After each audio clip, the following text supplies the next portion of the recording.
Mari kita berdoa sekali lagi. Kami bersyukur pada pagi hari ini. Tuhan baik dalam kehidupan kami. Tuhan pelihara hidup kami sampai hari ini. Kami tahu karena Tuhan adalah Allah yang tetap memegang kendali atas setiap kehidupan kami.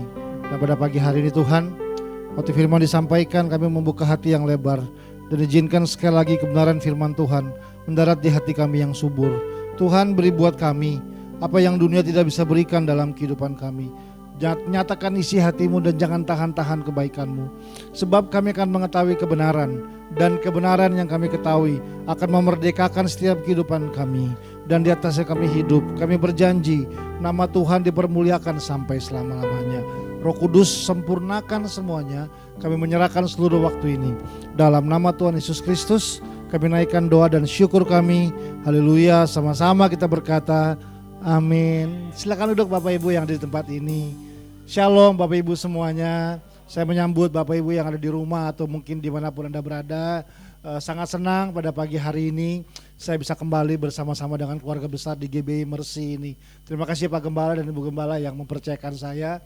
Tadi sudah diberitahu ini adalah pertemuan saya yang kedua gitu ya. Yang pertama di retret keluarga 2 tahun lalu atau setahun lalu, tahun lalu Pak ya. Tahun lalu, dan harusnya memang ada beberapa kali ke sini, cuma ada jadwal yang bentrok gitu. Akhirnya hari ini saya bisa ada di sini. Saya sangat senang sekali Bapak Ibu semuanya. Mungkin yang baru kenal saya, nama saya Beni Patina Sarani gitu ya. Dan saya mengembalakan sebuah gereja yang bernama Living Room Community Church di daerah Gading Serpong, nggak terlalu jauh dari sini Bapak Ibu semuanya. Dan saya sangat senang bisa berada bersama-sama Bapak Ibu.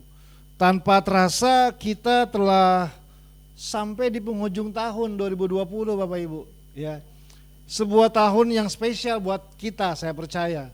Tahun yang kita nggak mengerti, bahkan tahun yang kadang-kadang kita merasa ada kejutan-kejutan yang mungkin Tuhan berikan.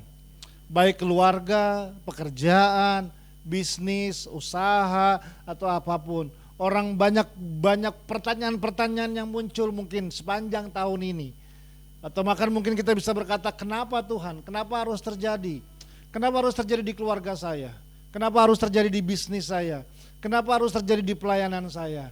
Tidak sedikit orang-orang yang melewati tahun ini dengan ketidakmengertian dalam kehidupannya. Tapi toh kalau sampai hari ini kita masih ada seperti sekarang, kita yakin dan percaya bahwa Tuhanlah yang memelihara setiap kehidupan kita. Karena itu mari kita persiapkan diri kita. Saya yakin dan percaya kita akan siap memasuki sebuah tahun yang berbeda di tahun depan. Tahun 2021 akan menjadi sebuah tahun yang spesial buat Anda dan saya. Saya mempercayai ada hal-hal yang besar yang Tuhan persiapkan buat setiap kehidupan kita. Nah, pada hari ini saya diberi judul cukup unik Bapak Ibu ya. Sekarang telah terjadi ya gitu ya. Sejujurnya saya boleh jujur ya Pak gitu ya. Saya sampai tengah malam saya berpikir ini apa ya? Saya bergumul untuk apa yang saya mau sampaikan di ibadah Natal pada gereja ini pada tahun ini gitu ya. Tapi saya berharap bahwa dalam beberapa menit ke depan harapan saya apa yang kita akan belajar bersama-sama dari firman Tuhan akan memberikan pengharapan dan pencerahan dalam kehidupan kita untuk bisa menghadapi tahun yang baru nanti. Kita baca ayat yang telah menjadi tema kita pada tahun ini, yaitu adalah dalam kitab Wahyu pasal 12. Saya ngarahinnya kemana ya? Ke sini? Ke sana ya. Oh sudah. Wahyu pasal 12 ayat 10 dan sampai 12. Oke, ya. Kitab Wahyu pasal 12 ayat 10 sampai 12. Demikianlah firman Tuhan. Dan aku mendengar suara yang nyaring di sorga berkata, sekarang telah tiba keselamatan dan kuasa dan pemerintahan Allah kita dan kekuasaan Dia yang diurapinya. Karena telah dilemparkan ke bawah pendakwa saudara-saudara kita yang mendakwa mereka siang dan malam di hadapan Allah kita. Dan mereka mengalahkan Dia oleh darah anak domba dan oleh perkataan kesaksian mereka, karena mereka tidak mengasihi nyawa mereka sampai ke dalam maut. Ayat 12 next. Karena itu bersukacitalah hai sorga dan hai kamu sekalian yang diam di dalamnya. Celakalah kamu hai bumi dan laut, karena iblis telah turun kepadamu dan dalam geramnya yang dahsyat, karena ia tahu bahwa waktunya sudah singkat. Coba bilang waktunya sudah singkat, Bapak Ibu ya. Nah, pada hari ini kita akan belajar bersama-sama. Firman Tuhan berkata, sekarang telah tiba.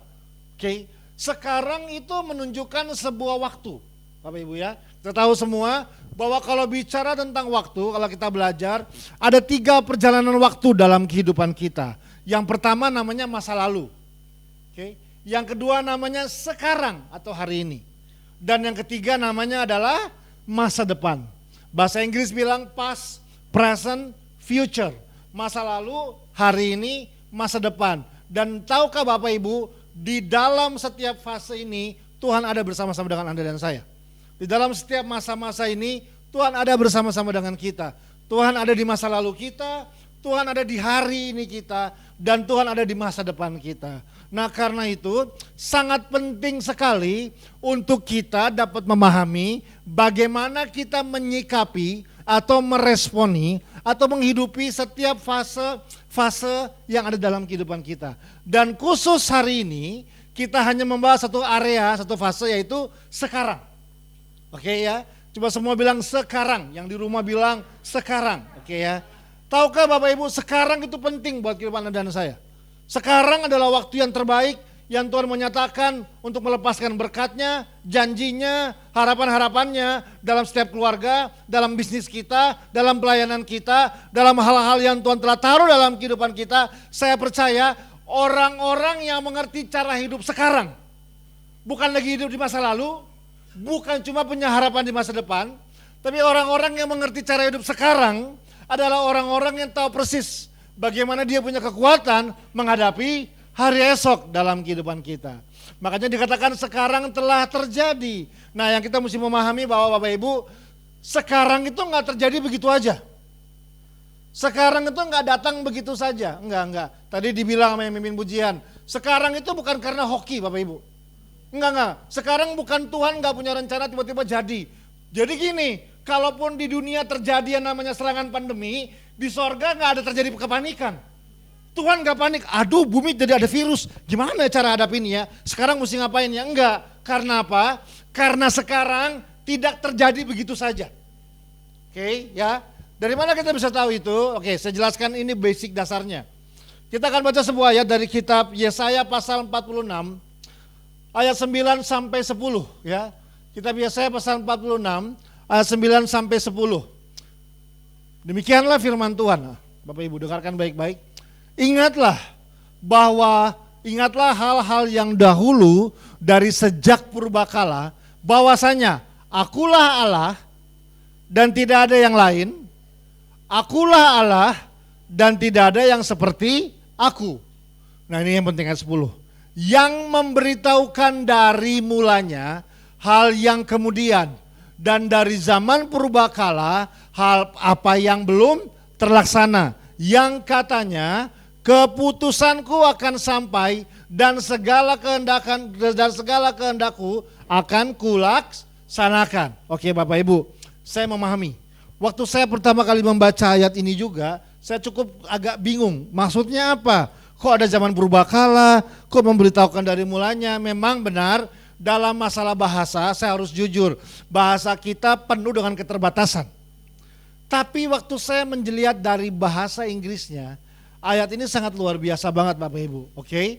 Dalam ayat 10 menurut bahasa Inggrisnya dibilang seperti ini. I set the end from the beginning. Sekali lagi ya, firman Tuhan berkata begini. I set the end artinya apa? Akhir, ujung. Nah, Tuhan adalah Tuhan yang cara bekerjanya adalah Dia menyelesaikan dulu yang di ujung dari awal, baru Dia memulai. Tuhan bukan Tuhan yang memulai sesuatu lalu bingung Dia mengapain setelah Dia memulainya. Tuhan bukan cuma Tuhan yang melahirkan kita di dunia, baru Dia bingung, ini kita mau jadi apa nanti kalau besar ya? Enggak, karena cara Tuhan adalah Dia persiapkan semuanya sampai selesai, baru Dia memulainya. I set the end from the beginning. Saya adalah Tuhan yang menyelesaikan semua perjalanan ini, yang menciptakan sampai selesai, baru saya memulainya. Artinya apa? Anda dan saya tidak mungkin ada di muka bumi ini sebelum Tuhan menyelesaikan rencananya dalam kehidupan Anda dan saya. Anda dan saya tidak akan muncul di dunia ini sebelum Tuhan menyelesaikan perjalanan kehidupan Anda, rencana-rencana buat hidup Anda, rancangan-rancangan buat hidup Anda. Tuhan telah mempersiapkan semuanya, bahkan sampai di hari akhir kehidupan kita, itu kata firman Tuhan, setelah Dia menyelesaikan semuanya, baru Dia izinkan kita lahir di muka bumi ini. Artinya, kalau Anda dan saya ada di muka bumi ini, itu adalah sebuah bukti bahwa rencana Tuhan telah selesai dalam kehidupan kita. Bahwa rancangan Tuhan atas hidup Anda, atas perjalanan Anda, sampai masa tua Anda, Tuhan telah mempersiapkan semuanya. Tuhan telah menyelesaikan semuanya. Setelah Dia selesaikan semuanya, baru Dia lahirkan Anda dan saya di muka bumi ini. That's our God. Itulah Tuhan Anda dan saya. Tuhan Anda dan saya tidak melahirkan sekarang terjadi begitu aja. Enggak. Dia telah merancang semuanya. Dia telah mempersiapkan semuanya buat kehidupan kita. Tetapi yang menarik adalah Bapak Ibu, ini yang sangat luar biasa. Waktu Tuhan taruh rancangan dalam kehidupan kita, Dia juga taruh sisi yang lain dalam hidup kita, namanya kehendak bebas.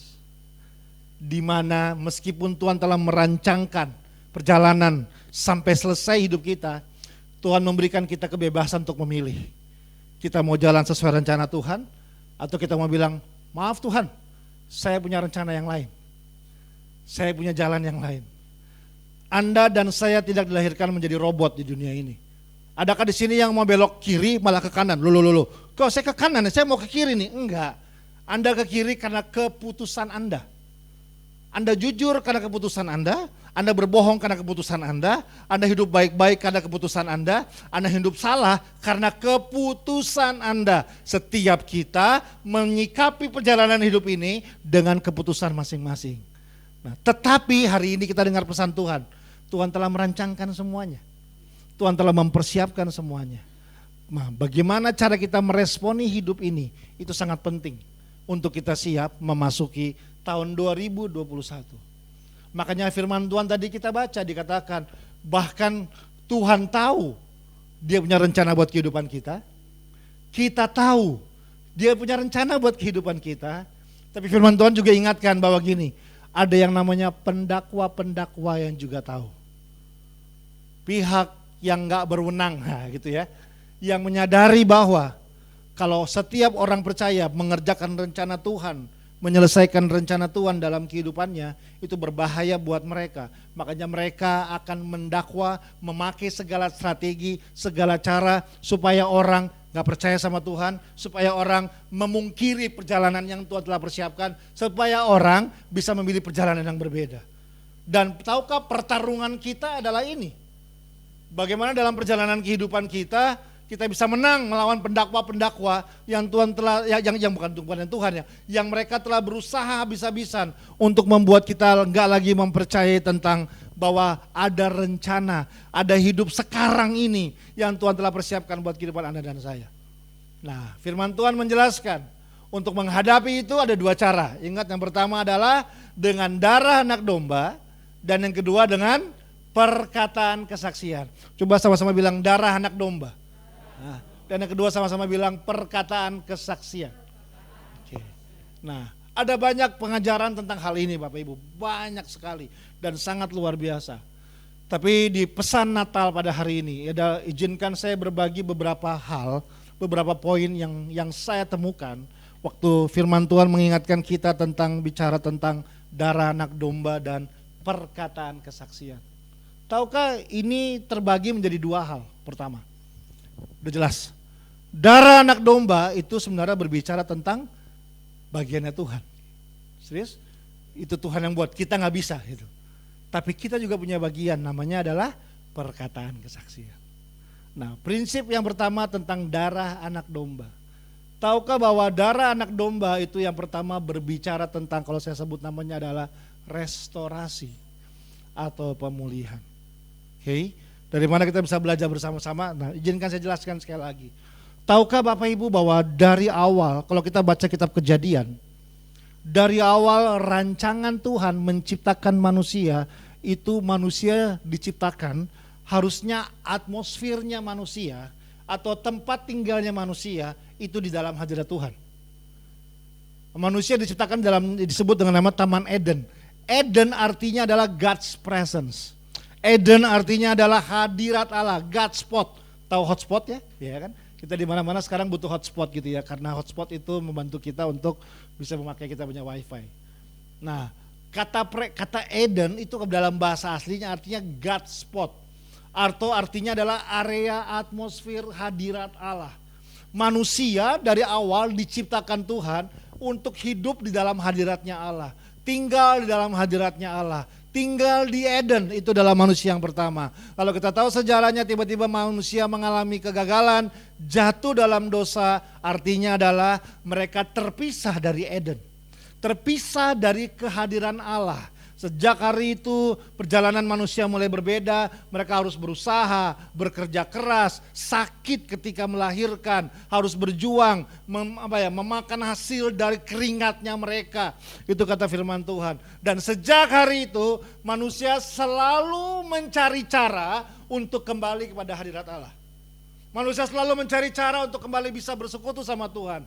Melewati dalam berbagai fase, berbagai perjalanan. Masuk dalam perjanjian lama. Kita tahu semuanya perjanjian lama, Tuhan yang disebut omnipresent atau maha hadir, dia tidak menyatakan kepada semua tempat dan kepada semua orang.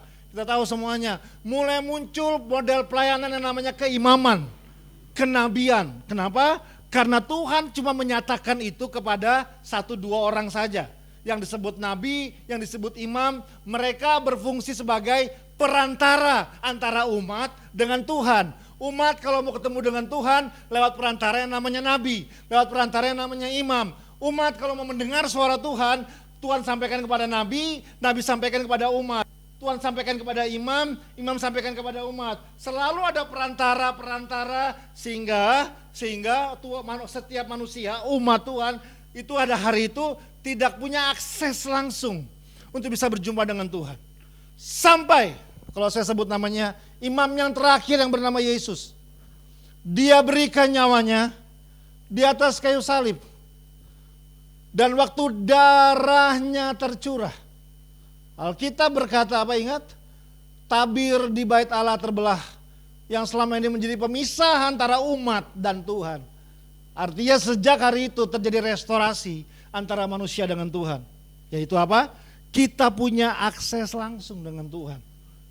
Kita punya hubungan langsung dengan Tuhan.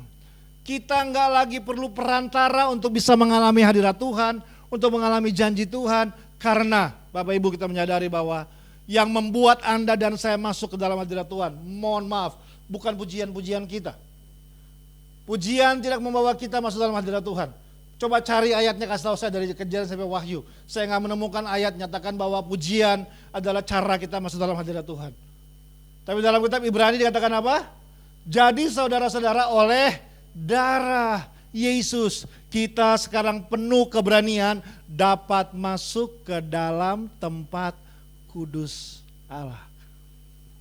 Yang membuat kita terrestorasi dengan Tuhan, yang membuat kita bisa punya akses langsung dengan Tuhan adalah ketika darah itu dilepaskan, ketika darah dicurahkan, ketika darah itu tercurah di atas kayu salib. Alkitab berkata, Anda dan saya hari ini punya akses langsung untuk bisa berhubungan kembali dengan Tuhan, untuk bisa intim kembali dengan Tuhan. Mau di ruangan ini, mau di rumah Anda, mau di mobil Anda, kita tahu persis bahwa karena iman dan percaya kita akan darah yang dicurahkan, Anda dan saya hari ini punya akses langsung dalam kehidupan Tuhan. Jadi bukan begini Bapak Ibumu, saya nggak bilang pujian salah, nanti kita belajar bersama-sama, tapi bukan hari ini kelasnya. Tapi bukan bahwa yuk kita mau panggil Tuhan yuk, kita nyanyi 2 lagu lambat, bahasa roh sedikit. Tuhan, kita kayak lempar beras sama ayam tahu. Tuhan kur, datang Tuhan datang. Nah udah nih, Tuhan udah datang nih. Enggak. Kita percaya bahwa iman, saya ditebus, saya direstorasi, saya dipulihkan. Dulu saya terpisah dengan Tuhan. Dosa saya menghalangi saya dengan Tuhan saya. Dosa saya membuat saya nggak bisa maksimal dalam kehidupan saya. Tapi saya bersyukur bukan karena perbuatan saya, bukan karena kebaikan saya, tapi karena ada sebuah anugerah dari karya penembusan darah Yesus di kayu salib. Sejak hari itu dengan iman saya percaya, waktu saya bilang Tuhan ada dalam kehidupan saya. Waktu saya panggil nama Yesus, dia hadir dalam kehidupan saya. Waktu saya dengan iman percaya, saya yakin dan percaya Yesus ada bersama-sama dengan saya. Makanya jangan sepelekan darah anak domba. Karena di mana ada darah domba dicurahkan, disitulah ada pemulihan yang dilepaskan.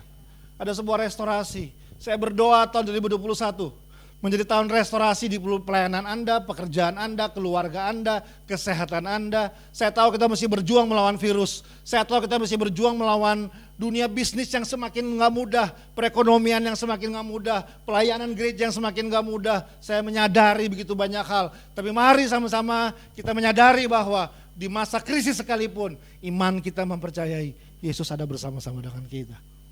Karena darahnya yang dicurahkan atas kehidupan kita. So prinsip yang pertama, darah bicara tentang restorasi. Tapi kan bukan cuma restorasi.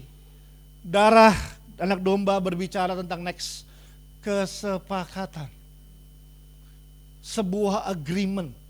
Oke ya. Masih ingat ayat yang kita sering pakai kalau kita melakukan perjamuan kudus. Ya, di kitab 1 Korintus dikatakan begini. 1 Korintus pasal 11 ayatnya yang ke-25. Demikian juga ia mengambil cawan sesudah makan lalu berkata, cawan ini adalah agreement, perjanjian, kesepakatan baru yang dimateraikan oleh darahku, kata Yesus. Perbuatlah ini setiap kali kamu meminumnya menjadi peringatan akan aku. Jadi Yesus berkata begini, dia memakai situasi perjamuan malam terakhir. Kita tahu ceritanya diangkat roti dan diangkat anggur. Waktu diangkat roti dia bilang ini bukan roti, ini benar-benar tubuhku. Waktu dia angkat anggur bilang dia ini bukan anggur, ini benar-benar darahku. Tapi Yesus bilang bahwa gini, di balik darah yang dicurahkan ada materai dari sebuah perjanjian. Ada tahu materai? Materai itu punya nilai nggak bisa dibantah. Ya, kalau Anda buat surat apapun, kalau Anda taruh materai di situ, itu surat itu resmi. Itu surat itu enggak terbantahkan. Ya, karena ada materai. Nah, Tuhan buat perjanjian kepada Anda dan saya. Nah, perjanjiannya dimateraikan dengan darahnya. Tahukah artinya perjanjian? Perjanjian artinya adalah dua belah pihak atau lebih yang bersepakat bersama-sama demi sebuah tujuan. Itu namanya perjanjian. Kalau dunia bisnis terkenal dengan nama MOU, tahu ya? Memorable of Understanding, bahwa ada dua belah pihak yang mengambil sepakat bersama-sama, di mana setiap pihak punya kewajiban dan punya tugas, punya hak, gitu. Nah, artinya ketika Tuhan menyatakan ada sebuah kesepakatan, artinya bahwa gini, Tuhan bersepakat kepada Anda dan saya, bahwa dalam kesepakatan tersebut Tuhan punya bagian. Dan kita juga punya bagian. Tuhan punya rencana. Dan kita juga punya tanggung jawab dalam kehidupan kita. Tapi tahukah sejak hari itu artinya bahwa ini yang saya temukan. Di dalam Tuhan dia berikan jaminan buat kehidupan Anda dan saya. Ada sebuah jaminan di tengah-tengah ketidakpastian ini. Ada sebuah jaminan yang akan menolong kita. Saya bukan berkata bahwa Tuhan akan menjadi Allah yang pilih kasih. Enggak. Tuhan tetap adil. Dia memberikan udara kepada semua orang, benar? Yang percaya dan yang tidak percaya. Dia tetap berikan semua kesempatan pada semua orang. Tapi yang membedakan adalah antara respon kita terhadap apa yang Tuhan telah berikan dalam kehidupan ini. Nah, orang-orang perjanjian, kita disebut namanya orang-orang perjanjian, adalah orang-orang yang telah bersepakat bersama Tuhan. Bahwa Tuhan, saya sadar bahwa ketika saya bersepakat dengan Tuhan, saya nggak menghadapi hidup ini sendirian. Saya nggak menghadapi tantangan-tantangan yang sedang terjadi dengan kesendirian saya.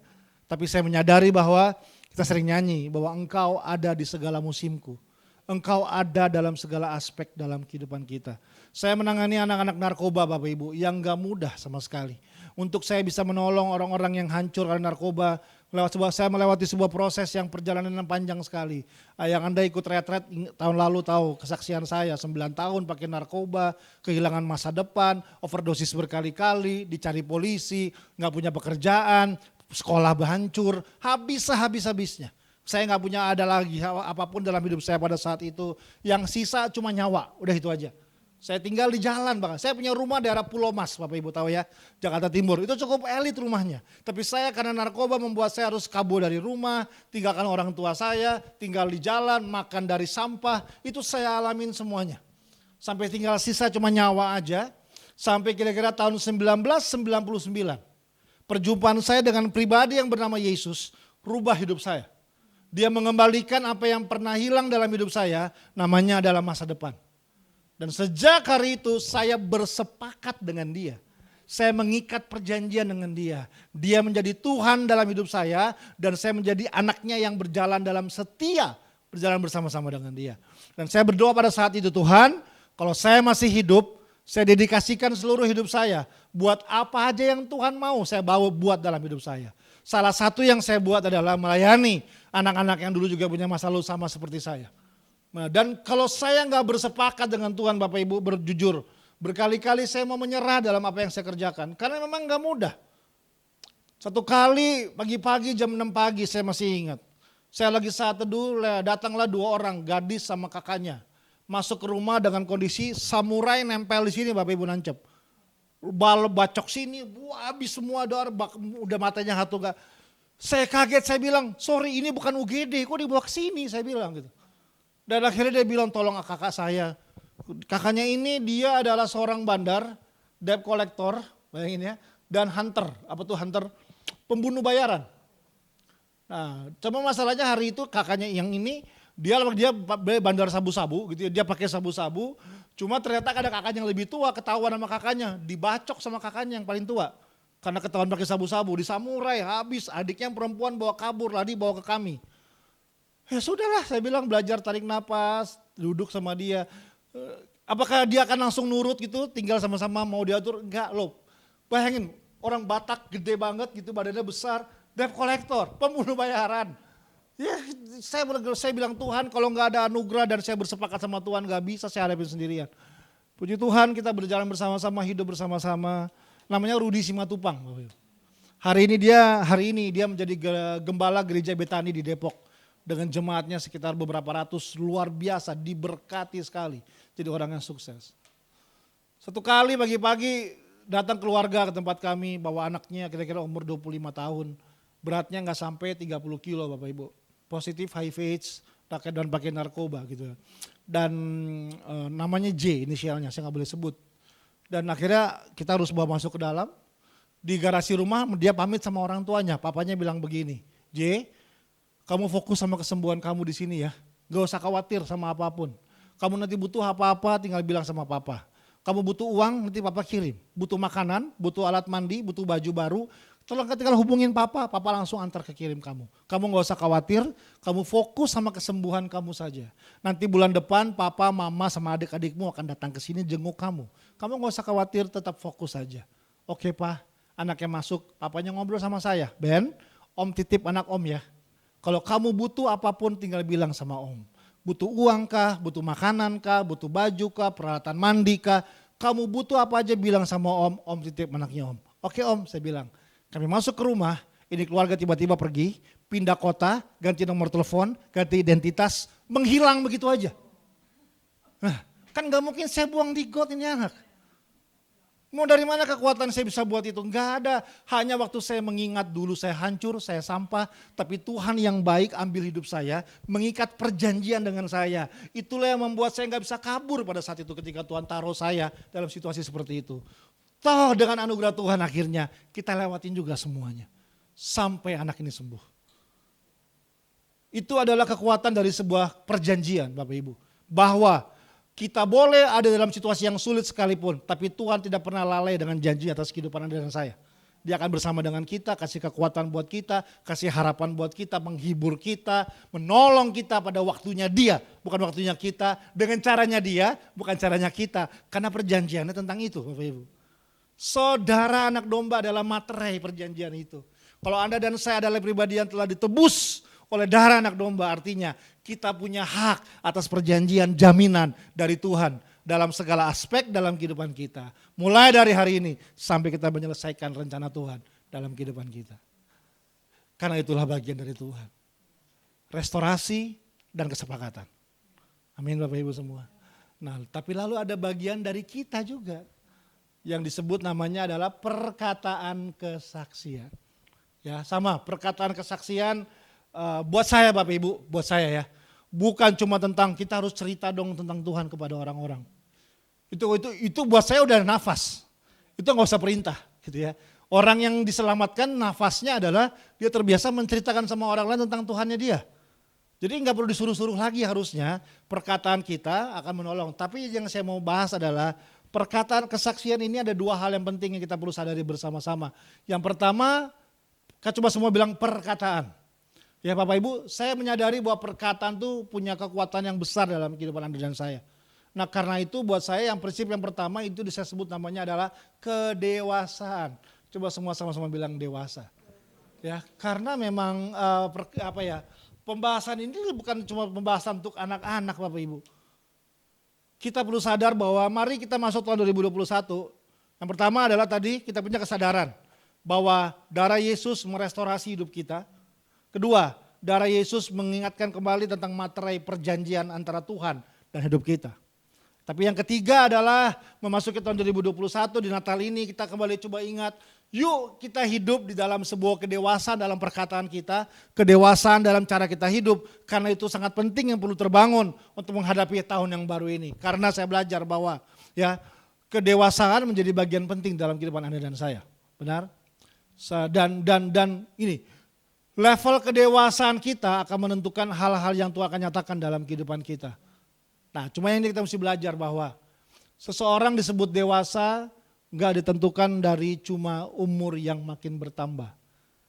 Itu dia makin tua. Tua sama dewasa itu dua hal yang berbeda Bapak Ibu. Ada orang yang rambutnya sudah putih ubanan semua. Tapi sifatnya sangat kekanak-kanakan sekali. Tapi juga ada orang-orang yang masih sangat muda. Tapi begitu bertanggung jawab dalam perkataannya, dalam hidupnya. Karena apa? Kedewasaan tidak dimulai dari umur yang makin bertambah. Itu makin tua.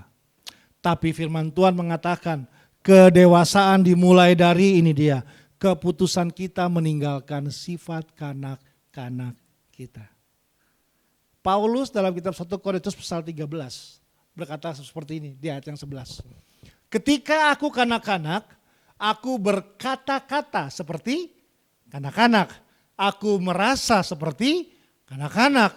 Aku berpikir seperti kanak-kanak. Nah lalu gini, sekarang sesudah aku menjadi dewasa, artinya Paulus memberikan definisi. Ini loh orang dewasa definisinya.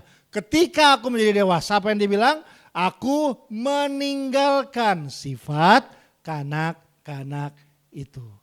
Jadi orang yang dewasa adalah orang yang dalam kesehariannya terbiasa meninggalkan sifat kanak-kanak. Sifat kanak-kanak yang seperti apa? Yaitu berkata-kata seperti anak-anak, merasa seperti anak-anak, berpikir seperti anak-anak. Apa sih Pak bedanya orang dewasa berkata-kata sama anak-anak berkata-kata? Ini perbedaannya. Kalau anak-anak berkata-kata biasanya begini. Mereka ngomong dulu, baru mikir. Ya dong. Bahkan kadang-kadang mereka nggak pikir apa yang mereka ngomongin. Kita mau marah, namanya juga anak, ya sayangnya, namanya juga anak-anak. Loh anak-anak kan begitu. Mereka terbiasa apa yang mereka lihat, mereka ngomong aja. Orang mau tersinggung, orang mau marah, orang mau kecil hatinya, mereka nggak pusing. Karena apa yang mereka ngomong tanpa mereka pikirkan dulu, itu namanya juga anak-anak gitu. Saya punya kakak rohani dulu mentor saya gitu ya.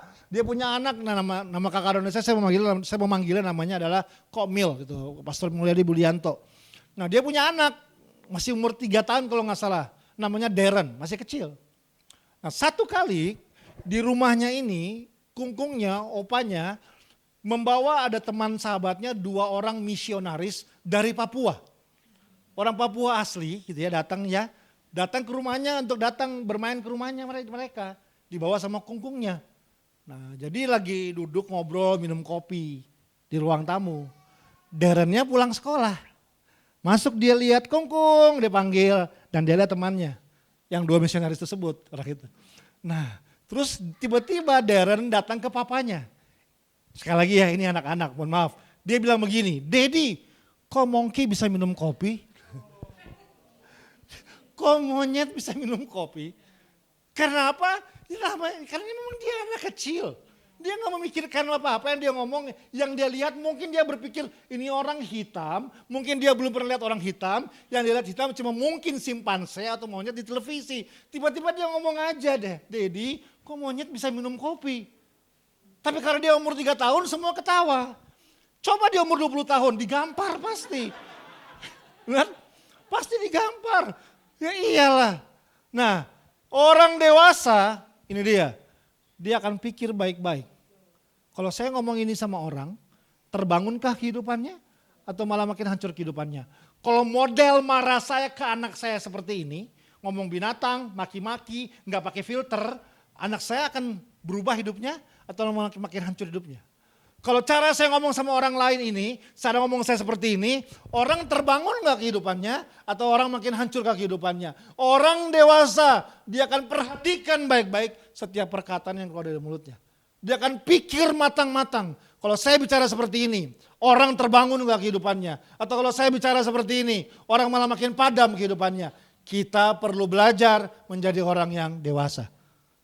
Yang pintar dalam berkata-kata, memikirkan baik-baik apa yang kita akan perkatakan untuk orang-orang di sekitar kita.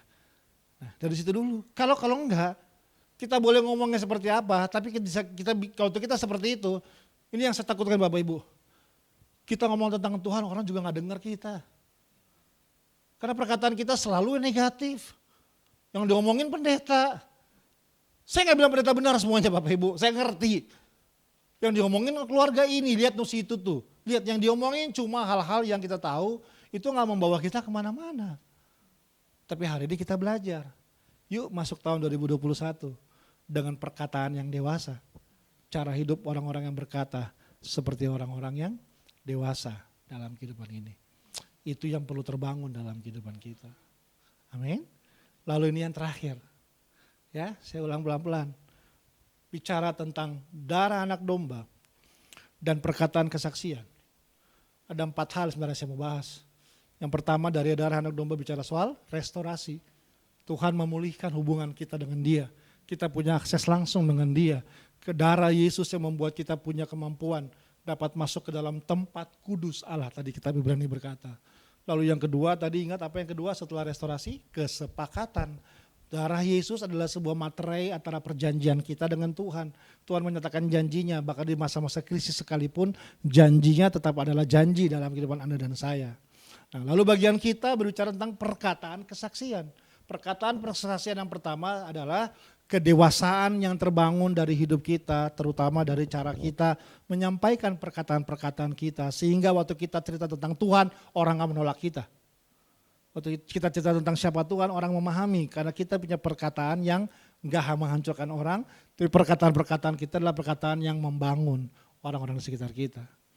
Dan yang terakhir, saya menyebutnya namanya adalah kepercayaan.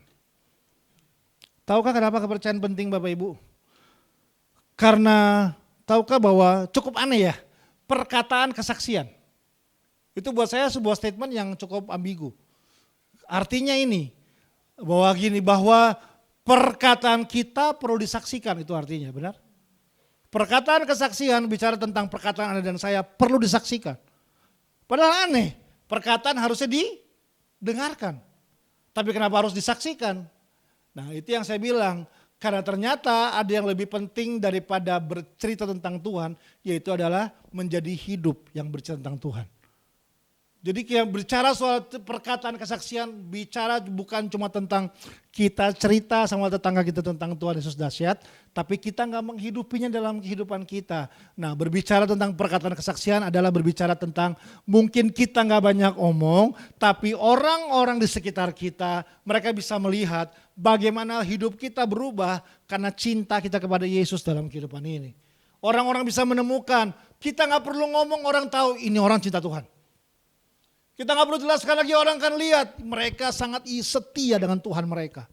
Karena apa? Karena ada perkataan kita yang orang nggak dengar, tapi orang saksikan, orang lihat, orang temukan, orang nggak bisa cari kelemahan. Kadang-kadang bahkan beberapa saya melayani anak-anak yang dalam dunia kerja, apalagi di dunia pemerintahan, banyak banget mereka ngalamin begitu. Ada orang-orang yang nggak menemukan kelemahan atas orang-orang ini. Cuma satu doang, saya yang Kristen dia. Makanya kayak pangkatnya nggak naik-naik terus. Cuma itu aja masalahnya. Masalah integritas, iya. Kinerja, oke banget. Etos kerja luar biasa. Semuanya the best dari cara hidupnya dia. Cuma satu doang orang lihat, saya yang Kristen doang. Nah itu yang saya sebut namanya perkataan yang disaksikan. Kita bukan cuma sekedar percaya sama Tuhan. Ini yang saya belajar. Kita jadi orang yang dipercaya oleh Tuhan juga. Kitab Amsal pasal 28 ayat 20 dikatakan apa? Orang yang dapat dipercaya mendapat banyak berkat. Tetapi orang yang ingin cepat jadi kaya tidak akan luput dari hukuman. Jadi yang paling penting Bapak Ibu bukan masalah kaya atau nggak jadi kaya. Tuhan gak gitu pusing sama hal tersebut. Tapi yang buat Tuhan jadi masalah adalah ada orang yang ingin cepat menjadi kaya.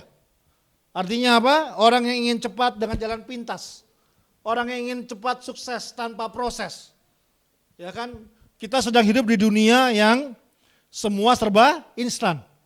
Semua serba cepat gitu ya. Zaman dulu cuma pop yang instan. Sekarang semua instan. Mau nasi goreng bisa instan, mau minuman bisa instan, cari istri bisa instan, cari suami bisa instan. Seperti itu yang terjadi. Loh, kan ibu-ibu zaman sekarang udah gak perlu lagi di dapur potong ayam, goreng, panasin minyak panas, ngulek cabai, bata peri, bawang merah peri, capek. Tinggal telepon 14022. Halo Kentucky Fried Chicken, kami pesan paket super besar 2 potong ayam, 1 Pepsi Cola, 1 nasi. Kami antar ke rumah Anda 24 jam. Kan seperti itu. Ya, saya bersyukur istri saya masih suka masak gitu ya. Jadi saya kadang-kadang suka temenin dia ke pasar. Nah ini di sini enggak, ini di daerah rumah saya. Waktu saya antar istri saya ke pasar, saya menemukan hari ini pengunjung pasar kan cuma 2. Pembantu sama oma-oma, udah itu aja, enggak ada yang lain. Ya, saya tanya anak perempuan, yang namanya cobek, yang mana ulek, yang mana, enggak tahu mereka kadang-kadang. Sederhana karena apa? Karena memang kita sedang hidup di dunia yang sangat cepat hari ini. Orang pengen cepat berhasil dengan cara apapun. Nah, yang jadi masalah adalah kita berkata orang yang dapat dipercaya. Nah, itu yang paling penting.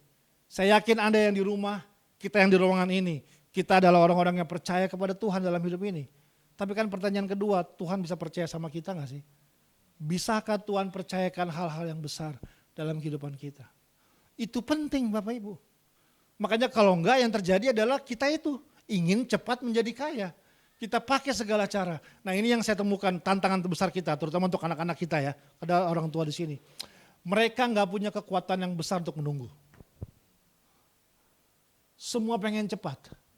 Enggak kuat sama proses, enggak punya pundak rohani yang kuat menghadapi tantangan. Karena semua serba cepat. Padahal saya belajar cara melatih stamina kita kadang-kadang dengan cara menunggu. Kenapa orang menikah di luar nikah? Orang hamil di luar menikah. Sederhana, karena apa? Enggak sabar nunggu, benar? Sabar nunggu sampai menikah, pasti punya anak ini enggak. Karena enggak sabar nunggu akhirnya hamil di luar nikah. Kenapa orang mencuri? Kenapa orang korupsi? Orang enggak sabar untuk bisa sukses. Orang pengen cepat dengan kaya dengan semuanya. Orang enggak siap ada proses. Karena memang menunggu pekerjaan yang paling enggak enak. Menunggu. Tahu tempat yang paling kita enggak suka namanya waiting room. Ya. Kalau Anda ke dokter, apalagi dokter yang terkenal ya. Mana lebih capek? Ketemu dokternya atau nunggu ketemu dokternya? Nunggu, ngambil nomor urut 80. Ya Allah, buset kan. Makanya kenapa di ruang tunggu dokter tuh ada majalah, ada permen, ada TV. Karena supaya orang bisa nyaman menunggu. Karena pada dasarnya orang gak suka menunggu. Orang gak punya stamina menunggu. Waktu papa saya masih hidup, dia sakit kanker. Kita sempat tinggal di Cina sekitar 11 bulan di kota Guangzhou. Dia di kemoterapi hampir 70 kali Bapak Ibu. Dengan segala treatment yang ada. Salah satu treatmentnya namanya lentung. Lentung itu dia dimasukin ke sebuah ruangan operasi di mana pintunya dari pintu baja, dokternya pakai baju astronot semua dengan semua peralatannya. Nah untuk yang ini keluarga nggak boleh masuk. Ada beberapa treatment yang keluar, yang lainnya keluarga boleh masuk. Yang ini nggak boleh. Saya cuma boleh antar doang sampai ke depan pintu kamar operasi. Lalu dia masuk sendiri. Saya kemana? Waiting room. Saya ingat saya nunggu 4 jam. Rasanya seperti kayak seminggu Bapak Ibu. Nggak nyaman, nggak tenang, gelisah. Lihat lagi udah nunggu lama, lihat lagi baru 10 menit. Pernah gitu Bapak Ibu ya? Karena menunggu nggak nyaman. Tapi menunggu melatih stamina Bapak Ibu. Menunggu melatih kesabaran dalam hidup. Perkataan kesaksian berbicara tentang kesabaran kita menghadapi hidup. Kesabaran kita menjalankan proses yang Tuhan berikan. Ditonton oleh dunia.